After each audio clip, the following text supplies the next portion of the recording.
Hallo und herzlich willkommen. In diesem Video zeige ich dir, wie du einen Adlerkopf realistisch zeichnest. Also schnapp dir einen Bleistift und ein Papier.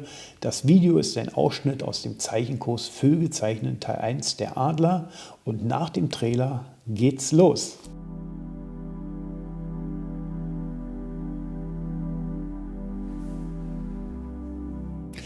Also, los geht's. Wie du siehst, baue ich den Adler nach einem bestimmten System auf, was ich auch in all meinen Zeichenkursen lehre. Denn es ist besonders wichtig, bevor wir den Adler realistisch zeichnen, dass die Proportionen stimmen. Ja, also die Lage des Auges, die Schnabelhöhe, die Schnabellänge. Du hast auch gerade gesehen, wie ich mir den Handschuh aufgesetzt habe, denn so verwische ich nicht die Zeichnung und reibe auch keine Fettflecke ein. Ja? Also die Proportionen müssen stimmig sein, Kopfhöhe, Kopfbreite. Du siehst hier, ich zeichne den Adler in einer Seitenansicht, das heißt, der Schnabel ist direkt von der Seite zu sehen und wird nicht verkürzt. Und hier radiere ich Stück für Stück schon leicht die starken Linien erstmal weg zur Vorzeichnung und baue jetzt sozusagen die Form der Federn auf, zeichne die Richtung ein. Das ist ganz wichtig, erstmal grob festzulegen zur Orientierung, bevor die feinere Ausarbeitung beginnt. Wie verlaufen die Federn um den Kopf herum? Aber halt nicht nur das, sondern auch, wo sind die Federn länger, wo sind sie kürzer? Und du siehst gerade hier beim Körper werden sie kürzer. Das ist jetzt zusammengefasst, das Video, also es läuft schneller, das siehst du ja in den Zeichenkursen, bekommst du natürlich alles in Echtzeit. Ja, und was auch wichtig ist, hier jetzt schon die ersten Schatten festlegen. Also, wo ist es am Kopf dunkler?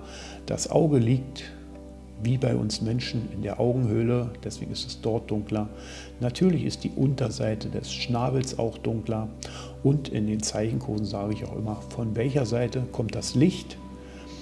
Das ist besonders wichtig, wenn du beginnst mit dem Zeichnen, um so ständig beim Zeichnen die Orientierung zu haben. Jetzt beginne ich schon die Linien zu verstärken. Ja, ich arbeite hier schon mit einem 2B-Bleistift. Die Vorzeichnung habe ich mit einem HB-Bleistift durchgeführt. Und jetzt geht es an das Auge Stück für Stück ran. Ja, das wird leicht schattiert hier mit einem Papierwischer. Im Übrigen, die Materialliste ist unten auch verlinkt. Da kannst du gerne mal in die Beschreibung reinschauen. Da findest du auch den Link direkt zu den einzelnen Zeichenkursen. Also, weiter geht's. Ich mache das Auge jetzt weiter dunkler, bin schon bei einem 4B-Stift, ja, denn die Augenhöhle ist natürlich sehr schattiert und zeichne auch die Federn und den Schnabel jetzt etwas feiner. Ja, der Stift wird immer spitzer, so dass man praktisch immer genauer zeichnet und die Sachen Vordergrund und Hintergrund trennt sozusagen. Du siehst auch, dass ich den Adler in mehreren Schichten aufbaue.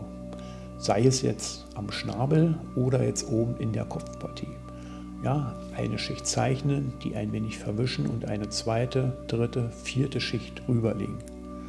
Warum? Ganz einfach, weil dann die Federn am besten imitiert werden, denn wenn du dir einen Adler oder einen anderen Vogel anschaust, die Federn liegen ja wie Dachsteine übereinander und das wird halt beim Zeichnen hier imitiert. So, jetzt arbeite ich den unteren Teil am Kopf aus.